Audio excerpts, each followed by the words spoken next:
قرآن مجید کا مطالعہ یہ بتاتا ہے کہ اللہ سبحانہ و تعالیٰ اللہ ہو کر، بڑا ہو کر اپنے محبوب مصطفیٰ علیہ السلام کا ادب سکھاتا ہے۔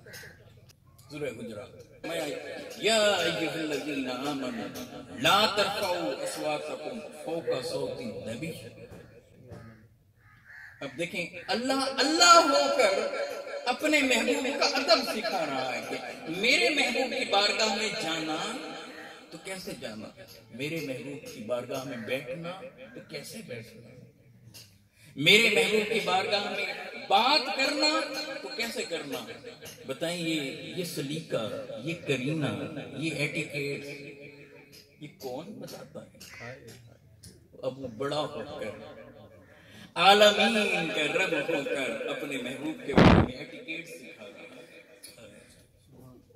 اور بات کیا کر رہا ہے؟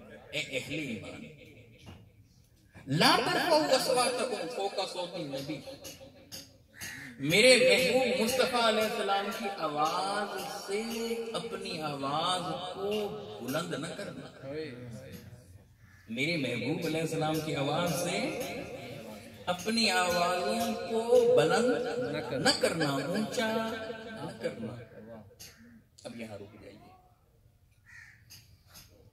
کیسے پتہ چلے گا کہ حضور اکرم صلی اللہ علیہ وآلہ وسلم کی آواز سے اپنی آواز اونچی نہیں کرنی؟ تو اس میں بٹوین دا لائن میسج کیا ہے، آیات میں چھپا ہوا پیغام کیا ہے، وہ سنیے۔ کیا عشق والی بات ہے، کیا نکتہ ہے، کیا محبت ہے اس میں۔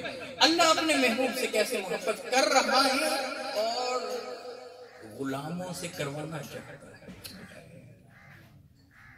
اب یہ فرما رہا ہے کہ میرے محبوب مصطفیٰ صلی اللہ علیہ وسلم کی آواز سے اپنی آوازوں کو بلند نہ کرنا۔ اس کا کیا مطلب ہوا؟ اس کا مطلب یہ ہوا کہ جب بھی کوئی بھی بارگاہ مصطفیٰ علیہ تحیت و ثنا میں حاضر ہو تو اپنی زبانوں کو کنٹرول میں رکھے۔ جب بارگاہ مصطفیٰ میں کوئی حاضر ہو تو اپنے لبوں کو سیکھ کر رکھے۔ جب بارگاہ مصطفیٰ میں کوئی حاضر ہو تو چپ ہو، بارگاہ مصطفیٰ میں کوئی حاضر ہو تو خاموش ہو، بارگاہ مصطفیٰ میں کوئی حاضر ہو تو پھر زبان بند ہو، نگاہیں نم ہو، گردن خم ہو، خاموشی سے جا کر میرے محبوب علیہ السلام کی بارگاہ میں بیٹھ جاؤ اور پھر دھیان سے، گیان سے، توجہ سے، ان حواق سے انہیں سنو۔ اپنے لب بند رکھو، لب مصطفیٰ کو دیکھو کہ وہ ہلتے ہیں تو کیسے ہلتے ہیں۔ اپنے لب بند رکھو، لب مصطفیٰ کو دیکھو کہ کب وہ کھلتے ہیں۔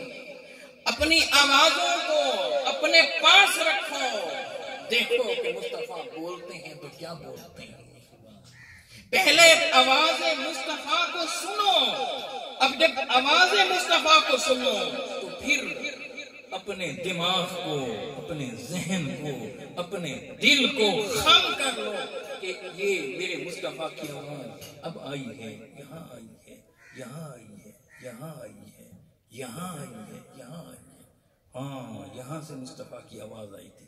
اب اپنی آواز کو اس آواز کے برابر نہ لانا، نیچے رکھنا، اور نیچے رکھنا، اور نیچے رکھنا، اور نیچے رکھنا۔ پہلے سنو مصطفیٰ علیہ السلام کی آواز کو، تب تمہیں پتا چلے گا کہ یہ آواز مصطفیٰ ہے۔ اس آواز سے اپنی آواز کو اونچا نہیں کرنا، نیچا رکھنا۔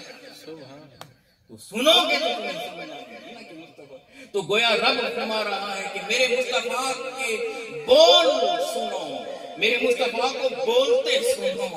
جب بولتے سنو گے تو پھر دیکھو گے کہ میرے مصطفیٰ یوں بول رہے ہیں اور تم اپنی آوازوں کو نیچے نیچے اور نیچے کرتے کرتے کرتے چلے جاؤ۔ اب یہ کون ادب سے؟ اور یاد رکھیے یہاں پیغام کے طور پر بات کہنا ہے، حضور کی آواز ہے کیا جس پر اپنی آواز پہنچا نہیں رکھنا؟ میرے اور آپ کے لیے آج کیا ہے؟ کیونکہ قرآن مجید کی تعلیمات تو قیامت تک نہیں۔ یہ تو وہ ہوئے نا جو غلام آقا علیہ السلام کی نشست میں آ گئے، آقا علیہ السلام کی صحبت میں آ گئے، سنگت میں آ گئے، حضور کی میت میں آ گئے، آقا بول رہے تھے وہاں آ گئے، لیکن قیامت تک یہ پیغام دے رہا ہے اللہ سبحانہ و تعالیٰ، اس ایٹیکیٹس کو، اس حکم کو قیامت تک دے رہا ہے قرآن میں۔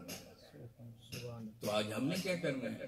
یاد رکھیں کہ آقا علیہ السلام کی آواز دو طرح کی، ایک آقا علیہ السلام کی جو آواز ہے، آقا کی آواز کا نام ہے قرآن، اور دوسرا آقا علیہ السلام کی آواز کا نام ہے حدیث۔ میرے محبوب مصطفیٰ علیہ السلام کی زبان سے جو بول نکلے یہ آواز مصطفیٰ ہے۔ جس بول پر میرے محبوب علیہ السلام نے یہ بول دیا کہ یہ بول میرا بول نہیں، اللہ کا ہے، قرآن بن گیا۔ اور جس بول کی طرف یہ نہ بولا کہ یہ اللہ کا بول ہے، وہ میرے محبوب کا فرمان بنا۔ تو یا میرے محبوب کی جو آواز ہے یا وہ فرمان خدا ہے یا وہ فرمان مصطفیٰ ہے، میرے محبوب کی آواز یا قرآن ہے یا مصطفیٰ کا فرمان ہے۔ بس یہ دو لب مصطفیٰ کے ہلے اور لب مصطفیٰ سے یا کلام الہی جاری ہوا یا فرمان مصطفیٰ جاری ہوا۔ تو کہا کہ قیامت تک میرے محبوب کی آواز سے ایمان والوں تمہاری آواز اونچی نہ ہو، اور آواز مصطفیٰ کا نام قرآن ہے، قرآن کے احکامات سے کسی کے احکامات اونچے نہ ہونے پائیں۔ احادیث میں میرے مصطفیٰ کے احکامات ہیں، میرے مصطفیٰ کے احکامات سے کسی کے احکامات اونچے نہ ہونے پائیں۔